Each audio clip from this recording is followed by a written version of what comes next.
Hello and welcome. Today on Tuesday, the last Tuesday of March 2021, a date, a year we all probably will never forget because we are all tired of the global pandemic. We all want it to be over, and sadly in a lot of places all around the world there's sadly a rise in COVID cases. There's this whole battle with variants and the race for the vaccines.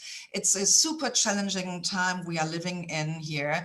And yet here we are for the community empowerment training. My name is Sylvia Becker-Hill.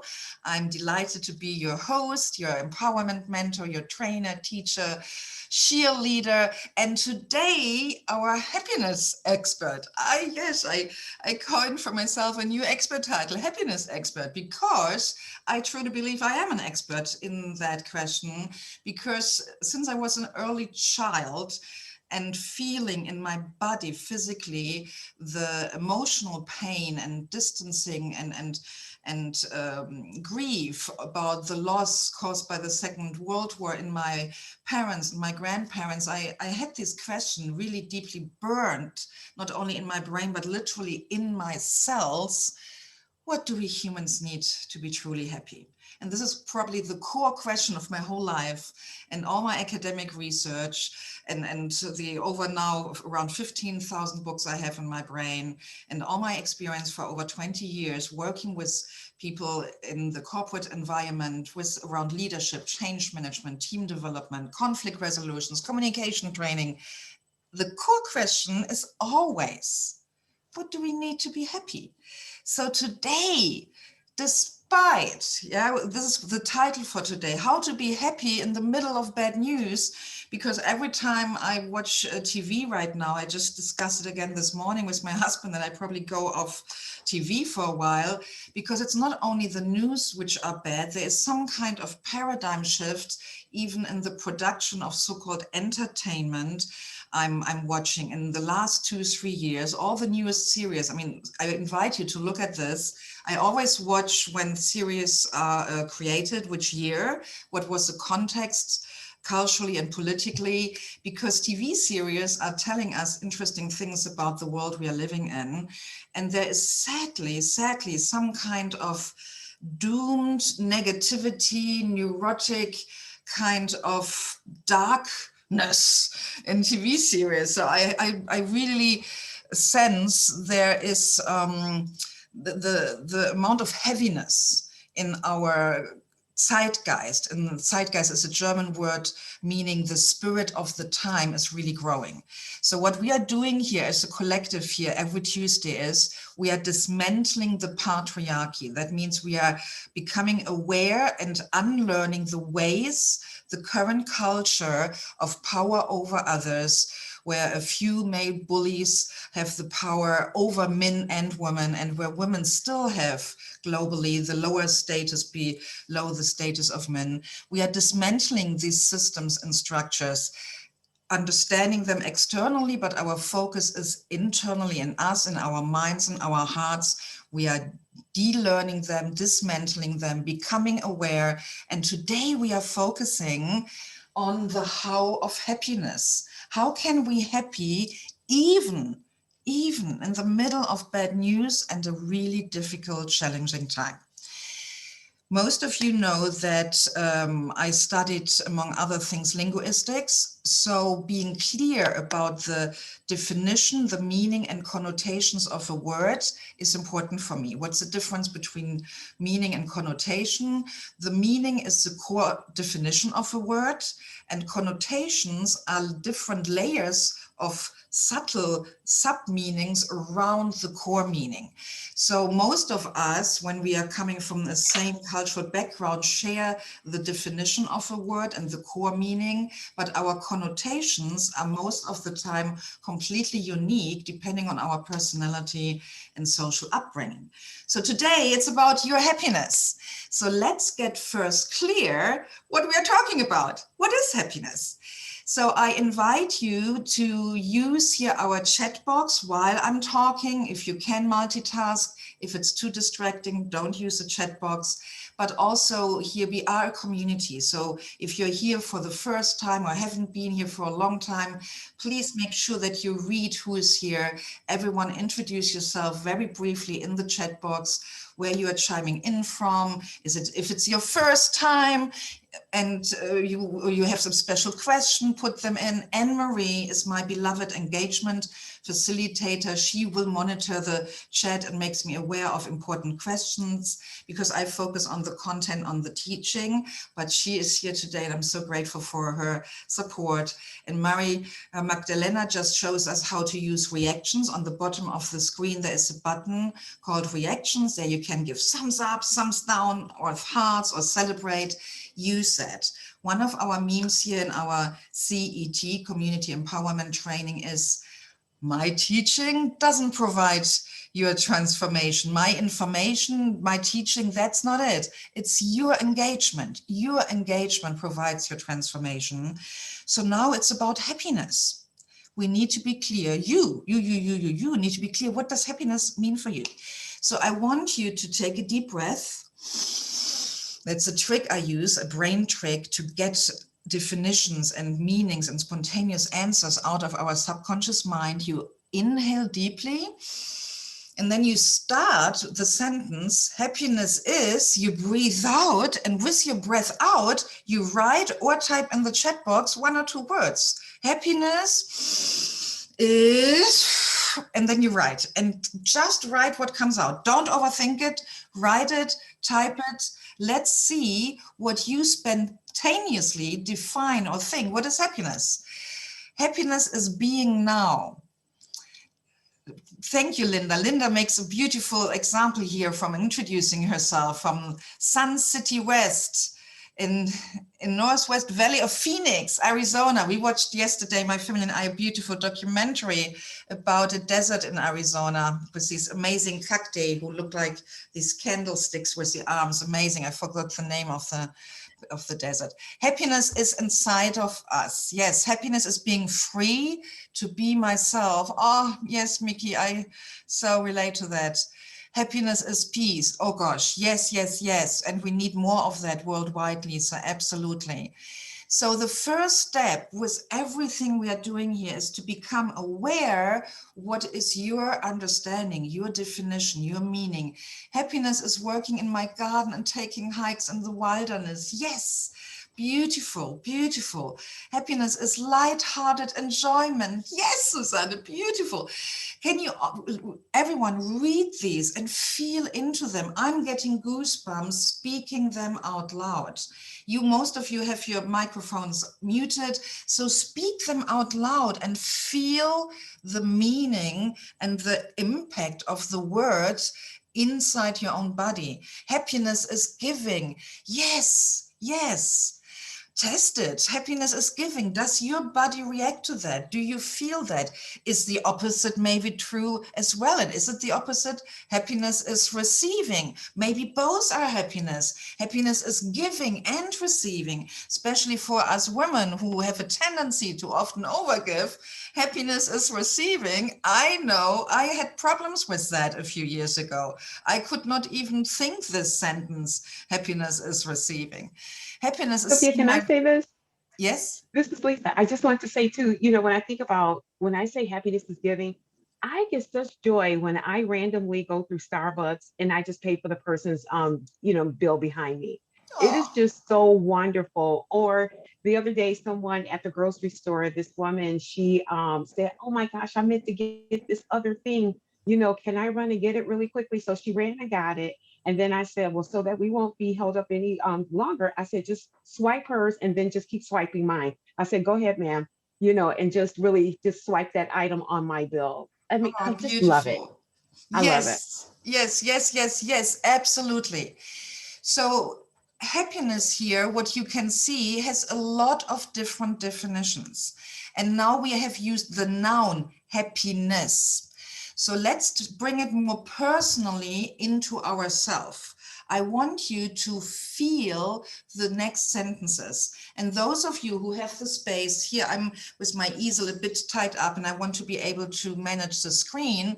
But for those of you, you are not here teaching or the host, if you can stand up, please do that for the next exercise, because it will make the sensation in your body stronger, because we will explore two different sentences. When you are standing, and I can see you, Linda, very well, excellent. So when you're standing, when you stand up, this is like the middle where you are standing. And then there is one step to your right, there is the middle, and then there is one step to your left. So I want you to be very clear. Look on the floor where you are standing is the middle. Be clear that you can make, and if it's tiny, it doesn't matter, a tiny step space to the right, tiny step space to the left. So you have three positions, middle, and then one to the right and left. The middle is neutral. The middle is always the neutral one where you shake the meaning of the word, where you shake yourself, literally the body a bit out. So now let's do the research. It's so amazing. I'm always sad that so few people do these kind of things. It's so crucial that you start to become aware. If you want to dismantle old programming, patriarchal or whatever, you need to use your body as your instrument to do that, and to first even create awareness. And awareness is not something which just happens up here. Awareness is a holistic experience where the body needs to be involved. So everyone, if you are standing in the middle, take a deep breath. And make a very conscious step to the right. Make a conscious step to the right with both feet. Stand on the right position. And on the right position, I want you to say out loud or inside yourself the following short sentence. I feel happy. I feel happy. Repeat the sentence a few times and allow yourself to sink into this spot, into the sentence, and feel it in your body, how you feel when you say the sentence or think the sentence, I feel happy. Take a few deep breaths and really feel how it feels in your body, how you feel in your body, standing in the position where you tell yourself, I feel happy. And when you have the sense that you can sense something, that you feel the sentence, then please take a deep breath, step back into the middle position and shake yourself a bit so that you have the current sentence out of your body. Awesome, awesome, awesome. Take a deep breath. And now make a step to the left and step with both feet into the left position. And here, please say out loud or think it when, if you're in a public place, the sentence, I am happy. I am happy. And take a few deep breaths and feel it and say it. I am happy. I am happy. And see, feel, sense, hear, make connection with the sensations in your body and sense and feel if the sentence, I am happy, feels the same like the other position, I feel happy, or if there is a difference. Without judgment, just sense, just feel, I am happy. And when you have the feeling, yes, I felt something, then please take a deep breath and step back in the middle, shake yourself out. And when you shook yourself out and are neutral again, then please sit down and let's have a discussion. So if you felt a difference, either on the video, raise your hand, or with the reactions, show the thumbs up. Who felt a difference between I feel happy and I am happy? I feel happy and I am happy. Things are moving here on my screen. I see 2 hands up. I don't see any reactions. Otherwise, you can also, I see their thumbs up. You can also show it in the chat box. Please don't feel bad if you are not feeling a difference. It's not about here doing it right or not. SM, I sadly don't know what SM stands for, beloved SM. You say yes, absolutely. Sally, yes, yes, yes, awesome. If you don't, please don't freak out. It's not about doing it right or wrong. It's research here. We are just collecting facts. Linda, you have a question or you want to? No, yeah, Linda is just a yes too. Awesome, awesome. Okay. Stacy Magnet from Vista, that's so wonderful to see you here. Neighbor, awesome. So let's stop here for a moment. Most of you, the majority of you, senses a difference between I feel happy and I am happy, which means there is a difference. If you feel a difference, trust your body, then there is something different with these two. Before me giving you a model and distinction, I would love to hear from one or two of you who can talk with or without video. What do you think is the difference, or can you describe it, or what do you think now after this little mini experiment here? What is the difference? Linda, yes, my dear. I know that you said don't let judgment in, but it kept trying to push itself in, and I kept trying to say, I am happy, but judgment kept pushing itself in. What was the judgment saying? No, you're not. So that is, we discussed that a few sessions before. That is when I had my critical outburst about positive thinking. Right. Yeah, and the whipped cream over dog poo, and the dog poo stings through. When you are not happy, saying I'm happy triggers naturally the response in your brain. Who are you kidding here? Why are you lying to yourself? This is not true. You are not happy. So this is a very natural, I would even say healthy response. And this is why I'm sometimes critical how some teachers teach positive thinking. If it's, superficially taught, then it is like whipped cream over dog poo. It doesn't work, but that's a slightly different topic. So Linda, don't feel bad about this kind of judgment. That's natural. So when I said no judgment here is about whatever, how it shows up. I feel happy or I am happy, that you don't judge, oh, what is Sylvia expecting, or what is the right way of feeling that.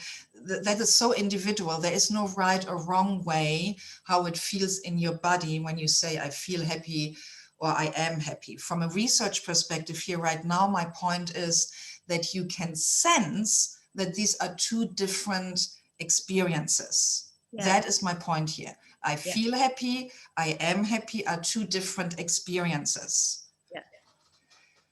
So Sunshine, she says here, conditions or conditions of beliefs not being truths, and I feel happy is resonating as my truth, but right side contradicting being happy. Ooh, you are very differentiated. I love that.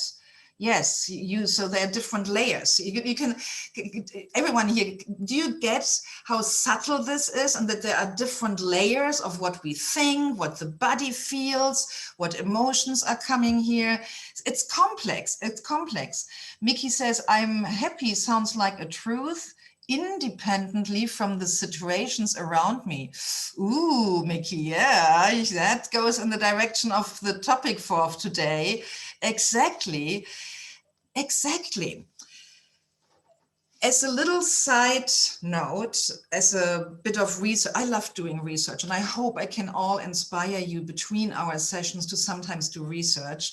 I invite you in the next days to play with the difference between I feel and I am with other words as well, with other sensations. If you are angry, or if you feel grief, whatever emotion it is, I invite you to just play with it and do your own research, how it feels when you say, I am anger, or I am angry, versus I feel angry, I feel so angry, and just feel the difference. Just as a little side note for your own research, I want to stay focused today here on happiness. Sharon says, goodbye, my dear, you're still here? No, she seems to be already gone. It's okay. And for all of you who are new here, the replay will be up in around 48 hours on our YouTube channel, youtube.com/Sylvia Becker-Hill, without the hyphen, just my name. And there you find all our amazing trainings from the recent weeks as well. So let's get deeper, because today it's about the how of happiness. And what we did right now is I needed you to become sensitive to the difference between feeling and am, which is being. So feeling is an action, what we are doing. And when we say I am happy, that is a being, it's a being level. And these are the two different levels of reality, which are crucial in my model. What I'm teaching is always my own research. I very rarely teach, just like a book or one other schools of thoughts model. I've done so much research myself, which obviously is inspired by gazillions of books and other people's research. So what I'm teaching you here today is my current research on the how of happiness, which doesn't mean it's written into stone. It doesn't mean it's the only one which is working, but it's working for myself and my clients all around the world, independent from their cultural background. So I hope it will empower you too. So what I want you to follow along, and you tell me if it's not readable or not big enough. We are doing here this dismantling of the patriarchy. And when it comes to happiness, the patriarchy, our culture, and obviously my knowledge, as big as it is, has its limits. There are cultures which I need to honor that I don't know as well as obviously my German background or European background, or now living for nearly 15 years in the United States. I assume that in Asia, in the Southern Pacific realm, in Africa and South America, I assume there are cultures who would add perspectives to what I'm sharing here, which I sadly am missing out because I have not yet had the capacity to explore them. So what I'm teaching here today, or when I say dismantling the patriarchy, comes from a European, North American centric perspective without judgment. I just want to own the limitation of that. So any one of you who has roots in cultures outside of that, and you can add towards the end of our conversation perspectives from different cultures, I would love that. I know especially in Chinese philosophy, which I know a tiny bit, and Japanese philosophy, there are aspects which are different from what I'm going here to teach. But so for now, let's talk about the patriarchal paradigm, the patriarchal theory, what human beings need to be happy. And every time you watch Western style TV, you watch ads, you are in a country where there is a capitalistic society, you are deeply steeped in the model I'm giving you now. So what you please draw are 3 horizontal boxes.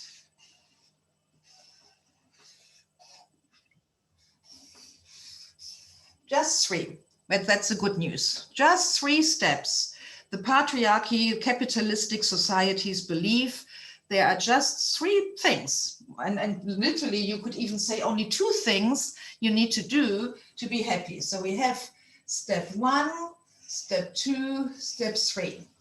So step 1 inside a classic patriarchal and especially capitalistic society is doing comes first.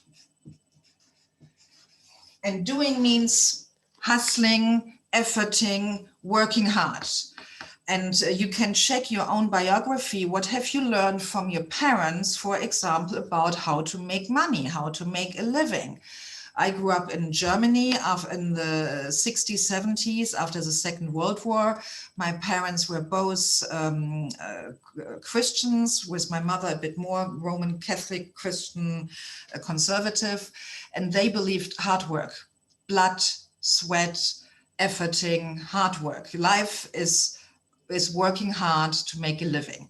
So doing is this whole paradigm of hustling, pushing, doing, making, being in action. And that step 1 leads then to step 2, having. If you do the right things, then you have the right things. If you do more, you have more. So in the classical patriarchal linear thinking, there is first the right doing, which leads to the right having. If you have the right education, so you can do the right things, you make the right amount of money, more money. So doing leads to having. When you work hard enough to make enough money, then you can have the right car, the right purse, the right shoes, the right house, the right vacation, having. Ideally, more. As more you do and more you hustle, as more you have, which leads to what? Then, as a result of all the hustling and the more, then in step 3, you are in the being, then you will be happy. The pursuit of happiness. This is a simple path in the patriarchy to happiness. Do. Go shopping, buying. Did I say buy? How many shoes you have? How many bags you have? How many cars, motorcycles? I mean, I will never forget in Michigan, was it Susanne? Did you tell? No, I'm not sure. One woman of our German Professional Women's Association circle in Michigan told me about another woman, a female former executive in Germany, moving with her husband to Michigan, not getting a work visa, couldn't work, got so depressed and bored, used all the spousal budget from the company who moved her husband and family out. She went and became a shopaholic, and she had a walk-in closet of a size where in some other countries 10 people would live in, filled with bags. And she had over 300 bags. And after she went through therapy, there was like an auction, like a meeting where they sold all these bags. So what I'm sharing here jokingly is really a thing. Yeah, there are people who go into credit card debts, who lose all their family money, belongings, because they are so stuck in the desire, the longing of being happy, and follow the prescription. That's the patriarchal prescription. Do the right thing, do more of the right thing, so you can spend your money to have the right things, and then happiness is guaranteed. Boom, now you have it. End of training. So now I need a few reactions so that I'm clear you are still with me and following along. How well is that working out? And Eileen, I'm so happy to see you chiming in. That's awesome. How well is that working out? This doing, to have the having, to be. Hi, Eileen, gorgeous. Thank you for your call. I just had to come on. I can't stay. I just want to tell you I love you and I'm here for you if you need me. And I am exactly this thing about being. I get stuck when I try to do the having, and it's like, the being is it. And you are a beautiful being, and we'll talk some other time. I will try to call you because I got your message, sweetheart. Thank you for jumping in. All right. Love you. Bye. Bye. Eileen McDark, look her up. She's an amazing speaker and best-selling published author. She was last year on my summit, and we are friends since then. And she's so sweet. She saw my email invitation for this here today and left a message because she was worried about me when I said how to be happy in the middle of bad news, thinking I have, personally bad news, which I don't. So I'm good. I'm happy. I'm good. But back to this. Any comments or feedback? Do you get what I'm saying here when I say this is a patriarchal, especially capitalistic prescription, how to be happy? And when I ask, and how well is that working out when you look into your own life and society? Does this work or not? What do you think? Does this work? Anne-Marie shows thumbs down. Here, that's a good way. Does it work? Thumbs up. Does it not work? Thumbs down. Does it sometimes work? Then wiggle with your thumb. Is happiness guaranteed when you follow the prescription? if you really work hard and you have the right things, is happiness guaranteed? I'm not asking that as a rhetorical question. I mean it. This is so important that you really get this. Yes, here, Stacey's thumbs down, thumbs down. It does not work, as we will never be happy. It is temporary happiness, yes. Britt says, this is a broken system, thumbs down. Exactly. And the interesting thing is, Britt, I thank you for the coin of the broken system. It depends who looks at that system. For some people, this is not broken, it's brilliant. This keeps the capitalistic machinery of more running. Anne-Marie, bingo, exactly. From the perspective, if I, were an Amazon shareholder, which I sadly am not, but I think they should send me shares because I'm a Prime member and I get so much, even before the pandemic shift, I should be a high shareholder. Amazon lives off that. Every bag manufacturer, how many bags do we need? I'm a bag girl, I admit it too. I have way more bags I can ever use. And in Europe, walking everywhere through downtown where I live, there having a lot of bags makes even sense. Here, driving everywhere and going through drive-throughs, even at the pharmacy, which woman needs more than 3 bags? And I don't even know how many bags I own. This is a perfectly functioning system for those who make money from the others who are stuck, for which it's not working. This is also a great system to keep the amazing, did you know that the United States, and I'm sorry if I pick a bit here on the United States, so for everyone not interested in that, I have to say it, but it's for me such a shock when I heard, and I forgot the exact ratio, but the United States is a country with the highest amount of lawyers per capita. It's like no other country in the whole wide world has as many lawyers as in the United States. Getting a law degree is freaking expensive. And it's a dry, hard studying. I studied for 2-3 semesters a bit of law. It's excruciating. And then getting it.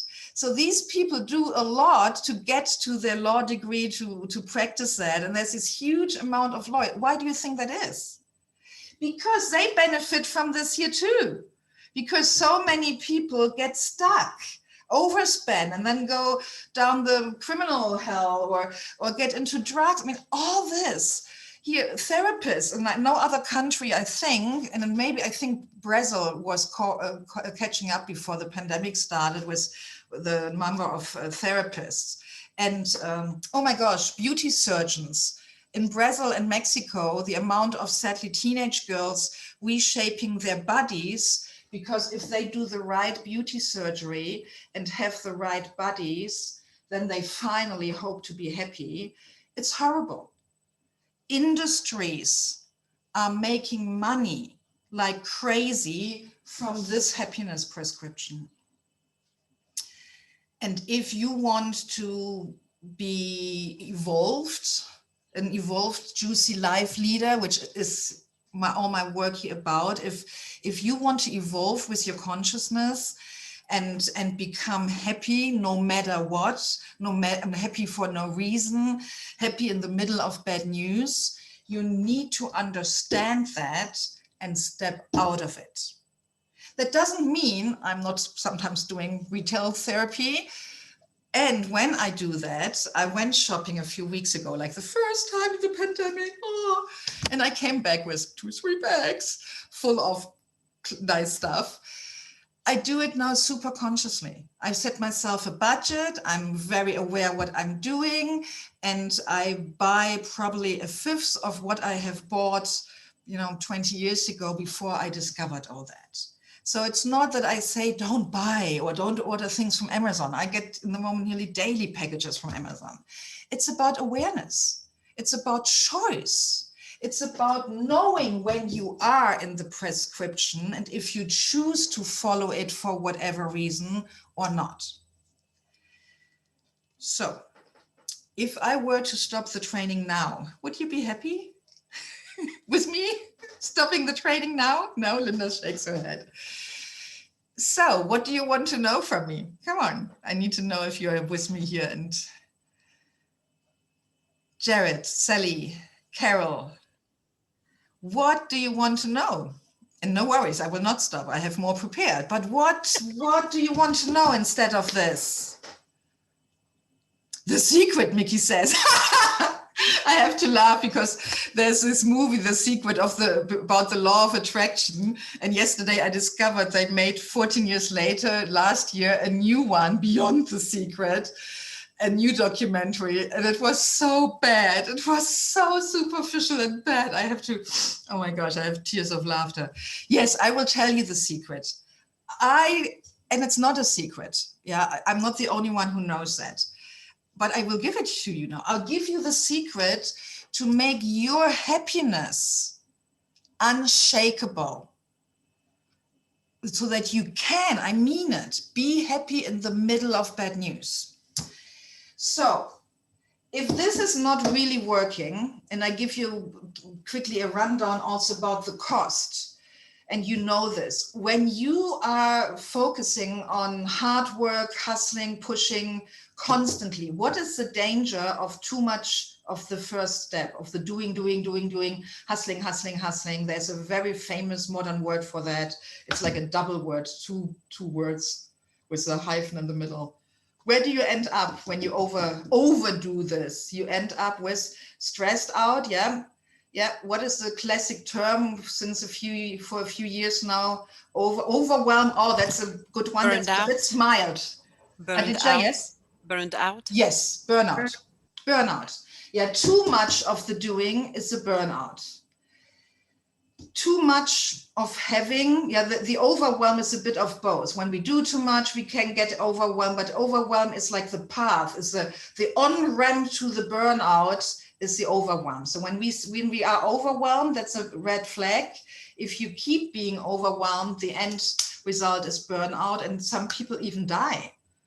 Some people die. I forgot the Japanese word. There was 15 years ago or so a word newly created in Japan because they had so many executives who killed themselves. There's a certain ritualized way of doing that, and I'm sorry that I love it, but it's just so horrifying, out of burnout on the job, of overworking, of 70-hour work week, and just being so overwhelmed that they killed themselves, and they created a new term for that. So the overdoing can kill.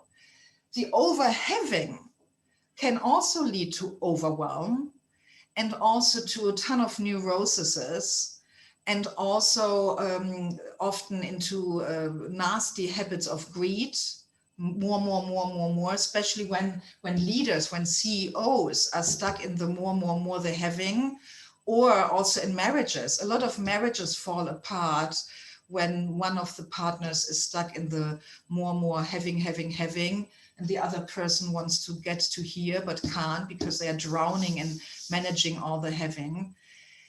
So the cost of this path is huge, but sadly, advertising and Instagram, the Instagram-versy lifestyle, I mean, social media doesn't make it better. All these things are reinforcing that this is a prescription. So what I want you to do, if you have a fat marker, use it. I'd use a different color. I want you to scratch this out. This doesn't work. This is not the right prescription. And please don't hear me that I judge you when you go through that. I just want you to go through that based on awareness and choice when you do that. When I go into my favorite mall, I do that. And it's fun. But I don't do it every day, and I don't have over 300 bags or something like this. So let's look how a different prescription could look like.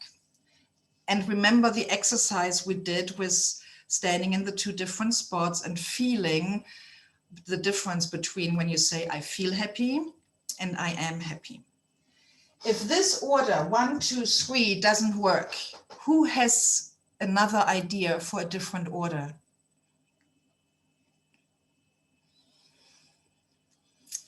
The order is the secret. The right order is the secret. This I can tell you already. The secret is get the order right. Hadija. Starting with the being. Yes, yes. And give it more confidence. You and Anne-Marie, you two, here outing you two as former students of my Women's Empowerment School, you both should even know this with full Yes, I wasn't confidence. sure if I would be like cheating because you already shared that with us. Okay, so that's why I said that with okay, timidity. You have my permission to cheat. Say it with big confidence. What is the number one step? The number one step is being. Exactly. Instead of this order, we do the being first. And now comes a deviation from how you learned it, Anne-Marie and Hadija. That was from 2018. I evolve and my knowledge evolves too. So in 2018, we would have taken this, the being, and put it at the start. I'm adding now another dimension to the model Anne-Marie and you, Hadija, know, which is from linearity, because linearity is so patriarchal, to circularity. So now we put the being in the center of a circle. So instead of the old 3 steps, step 1 being the being and then having another linear 3-step, we have now circles. So the being is in the middle. And the being, and this is why I wanted you to feel it in the body, it is a different realm of reality. And this is why it's even possible you can be happy, and then on top of that beingness of happiness, you get maybe bad news, or you are in an environment like now where the world is really, in a crappy, horrible situation. When you are happy, that is inside of you. This is your core. This is a choice. Here is your power spot, being happy. And from that beingness, then comes the other step. Out of being happy, which you radiate, comes that when we are really, really happy. For example, there's often the criticism, people who do all this meditating and this spiritual focus, all these woo-woo people, if we only had those, the world would stop spinning, nothing would work, they would only stay in bed or lay on the beach, they would never do anything. Who builds bridges? Who flies planes? Who drives trains? If, we just be happy. And that is brainwashing patriarchal BS, because they know people who are stuck up here, when they get a free weekend or out of the blue, suddenly a free week, yes, they need 3 days to stay in bed or go on the beach because they need to recharge, because they are burned out from this. But if you are happy, guess how long you stay in bed? Or how long you just lay lazy on the beach? How long? If you are really, really happy, what do you sense? I mean, let's all close our eyes. Close your eyes. I close them too. Imagine yourself, whatever you prefer, the hammock under a palm tree, the beach, or your bed. Imagine your favorite lazy spot, or your sofa, or a chair.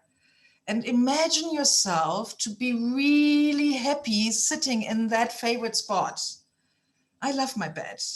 I love my mornings with my husband, and we always swap making breakfast. We have now since months, thank you, lockdown lifestyle, breakfast in bed, and we drink our coffee and we read and we quote to each other our favorite quotes, or we scroll through Facebook and laugh about friends' photos. I love being in bed. Oh my gosh, I'm so happy. How long do you stay in your favorite spot? Feel when you're really, really happy and not exhausted, not burned out, needing to recover. How long do you stay there? Do you stay there really forever? Do you let your children starve, your dogs and cats wail, and your house goes stinky because you are too lazy to move your butt because you are so happy that you never want to leave the beach, the bed, or the chair? How long do you stay there? Okay, you're all now way too happy. You don't want to interact any longer. Happy makes me energetic, Sally says. Yes, yes, yes, exactly. Being happy is your source for energy. When you are happy, you jump out of bed. That's the difference on a Monday morning. Being depressed because the week starts, or being happy and no one can hold you back in bed because your energy is through the roof. This is why people ask me often, oh my gosh, Sylvia, how do you get so much done? I see you speaking there, a new YouTube channel, you launched a new business and a book publishing house and your own fashion line. I launched last year 6 business identities with full-blown web pages, online stores in 12 weeks, and people were freaking out and asking me, how big is your team? What product, oh, here's the best question, what productivity system do you use?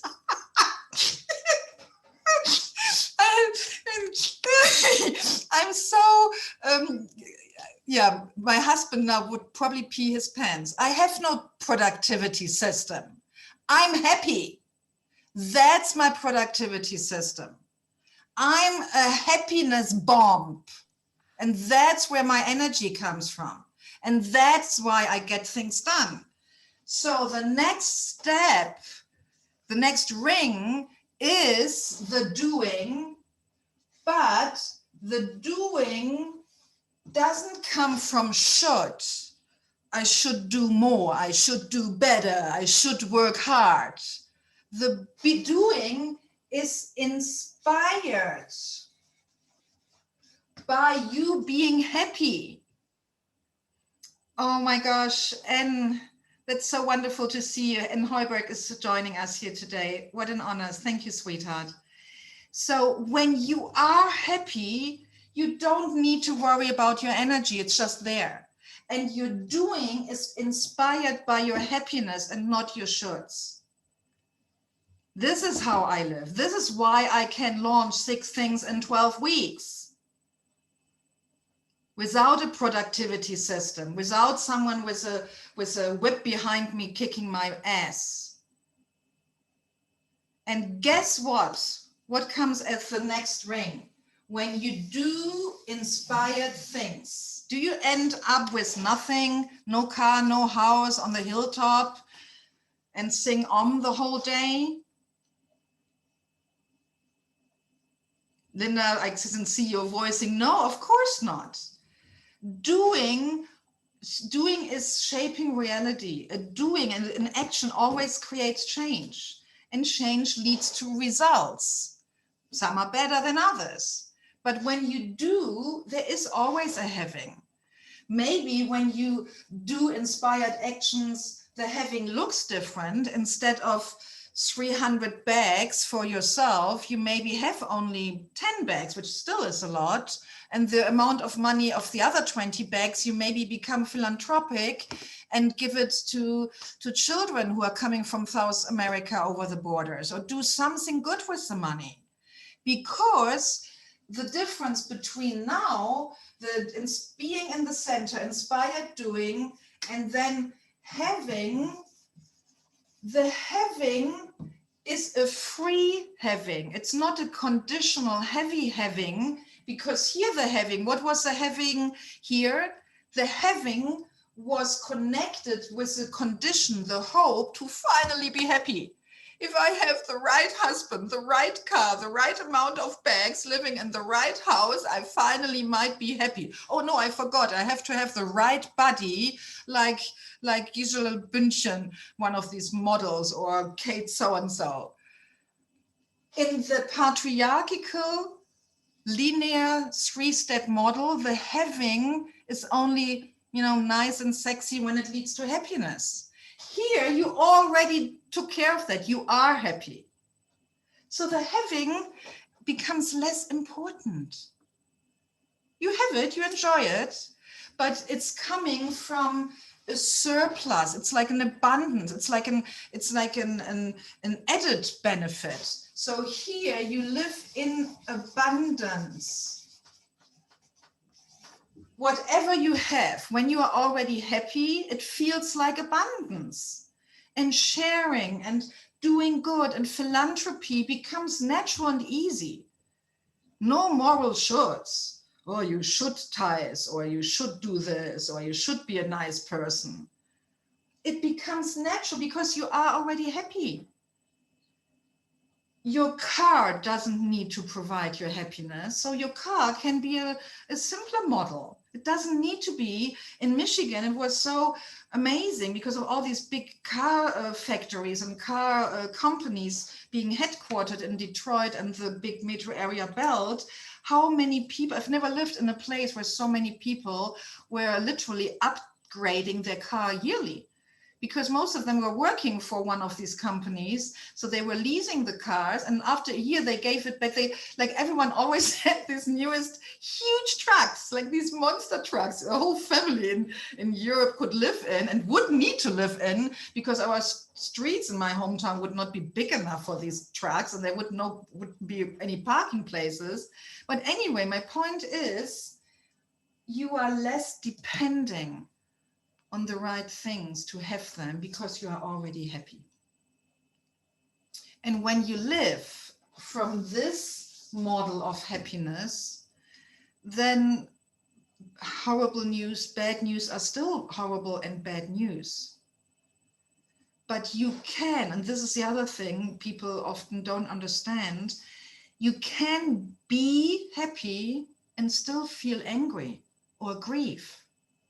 Because, and this was the exercise we did at the start, the feeling and the being. You can be happy. And on top of your beingness, you have emotions. Do you stop being human every day when you feel something? When you feel hungry, do you turn into, I don't know, in a hungry coyote here, like in Southern California? Or if you feel angry on someone, do you stop being a man or woman or whatever gender you chose? No, your being level stays, right? Or if you are married or in a committed relationship, are you suddenly not any longer married or in a committed relationship because you feel elated or joyful? No, your beingness is like a foundational level of reality, and then the emotions are playing on top of it. It's a bit like let's see what metaphor works here. I get the image of a beautiful big lake, and you have this yummy fertile soil, the ground on the bottom of the lake. That's your beingness. And on top of that, there are lots of waves and movements and algae and animals, and there's a lot of things going on, but your fertile ground, your beingness is undisturbed from the, few meters above the ground waves of emotions. You can be happy and feel pain or grief or anger or whatever.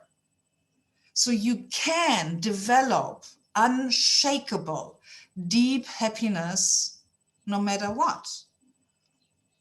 And this is my world. This is how I live. Am I every day, 24 hours, 7 days a week happy? No, I'm not. I have days where I feel low. I have moments where I fall out of that beingness, where I even forget this, especially when I get an anthropology email. Anthropology is my favorite fashion brand. And when I look at their emails, something old in me gets triggered, and I think, oh, I need to have that dress in order to be happy. But I have now my safety system. I go then to Peter and show him the photo. Honey, wouldn't that dress look gorgeous on me? And he just throws one look, and I can't sadly quote his look, but he has this kind of looking at clothes in a way. It's just like, okay, got it. He doesn't need to say anything. So he helps me to switch back. Yeah. So it's not that the patriarchy and the linear consumerism happiness paradigm has lost all its power in me. When I have a bad night of sleep, when I'm going through premenopausal hormonal changes, I have days or even phases where the beingness, my happiness, is a bit harder to reach. And yet, statistically, if someone asked me, where do I live most of the time in my life now, I would say, yes, I am a happy person most of the time. Do I have it exactly by numbers, how high the percentage is of the 100% of the time of a week? No, I don't, but I can definitely say the majority. And that doesn't mean that even when I'm happy, I can feel, for example, disturbed by news or even grief-stricken. I mean, we are having a really tough time worldwide. And there are news which just bring me down to tears. Watching, for example, all these children right now on our southern borders, it breaks my heart. And then I'm not jumping up and down, oh, I'm so happy, obviously not. But this is what you need to learn to differentiate. There's a beingness in you, and then there are emotions triggered by a current experience. And these are not exclusive for each other things. That's my content of today. So, and we are under the hour. Good. So any one of you questions? Thank you, Anne-Marie here, time check. Yes, we need to come to an end, but I would love to hear one or two voices. What do you take from today? I need to know, was that too abstract? Or can you relate to it in a way that you believe and trust yourself that you can implement it somehow? Who would like to say something or type it? Raise your hand. You can just unmute yourself. I would love to know, what do you take from today as a key insight or a key shift? No one? Did I? I just I didn't want to hog the speaking, but I just wanted to say that, 9 years ago this time, 11 years ago this time, I was diagnosed with stage 3 cervical cancer with no symptoms. Absolutely none. Feeling perfectly fine, in a state of happiness that was out of this world, because my mother had just had a stroke and had come home from rehab. And then we said, great, we're going to celebrate her birthday, my birthday. Awesome. And then I said, let me go and get my checkup. And then the results were, you have a very aggressive stage 3 cervical cancer. And then, because in my intelligent mind, I said, well, there's no woman in my family with, cancer. There, all the odds just didn't seem right. So it's not, I didn't believe it. I said, let me have a second opinion. And that second opinion came back and said, you need to make a decision. Is it going to be me or the other one? Because it's now spread to other, your ovaries and uterus. And if we don't do anything, it's going to spread to your organs, and there's nothing we can do. Here's the thing. God told me I should live and not die. He also told me I would see my grandchildren. So I was already living on the other side of that diagnosis. And that's how I choose to be. As a human being, I choose to be present in what the Lord has already told me, and I stand on that. If he already told me I shall live and not die, then whatever I'm going through, I will get through it, because I'm already on the other side of it. Wow. Thank you, Lisa. What a powerful woman you are, and how powerful your faith is. This is a beautiful, beautiful proof for the power of faith. And that is independent from what you, everyone you choose from a religious perspective, what your faith is. Faith in itself has wonderful power. So thank you, Lisa, for sharing this. Anne-Marie says, I'd like to learn more about how to sustain the foundational happiness, the inner circle. Awesome. Okay, so shall that be the next week's content for those of you who are here the first time? We are here at the community empowerment training, which means you as a community co-create with me what you want me to teach. Linda gives a thumbs up. Okay, so next week, Rebecca, thumbs up. We will have part 2 of the How of Happiness, and it will be how to sustain the foundation, the beingness. Awesome. Awesome, awesome. Okay, yes. And here from Lisa, blessings to us all. Yes, wonderful. Thank you, sweetheart. Yes. And Sunshine wrote, I understand and hear what you're saying, but it's hard to be in the being of happiness when things are not flowing. Yes, I feel happiness, but hard to shift into this place sometimes. So how to shift into being? Excellent questions. Yes. So Sunshine, we will next week start with that. How do we shift when the going gets tough, as the saying is, and then how to maintain it? That's a beautiful logical order. And for next week, just as a training, I invite you as a reminder to do more research inside your own body between feeling and being, also with other things, because we use our words to create our reality. And so do the experiments, how it feels when someone asks you, how do you do? How are you? You know, we get asked this constantly, and your answer to that makes a difference. So play with the answering. Do you answer, I feel da da da, I am ba ba ba. So do your research between I feel and I am, and we meet next week for the same time. Please be so kind and share the sign up link here to our training, because as you know, I want to change the world and I can't do it alone. I need more and more Juicy Life leaders around the world. And today is the last training in March. The Juicy Life Leader Academy is opening its doors in April. I will tell you more details next week.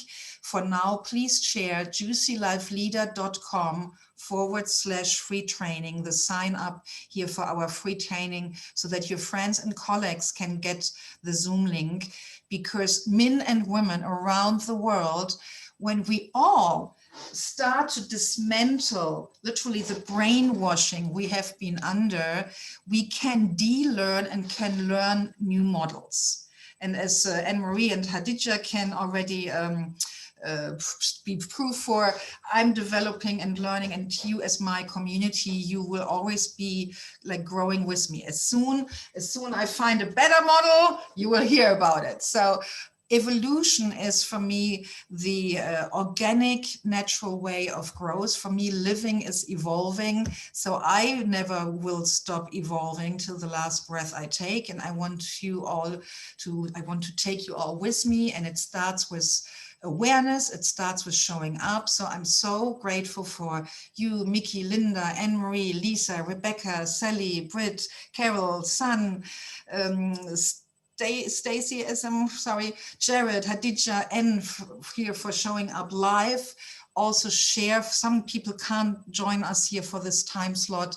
The replays are for free, available in the YouTube channel, youtube.com/Sylvia Becker-Hill.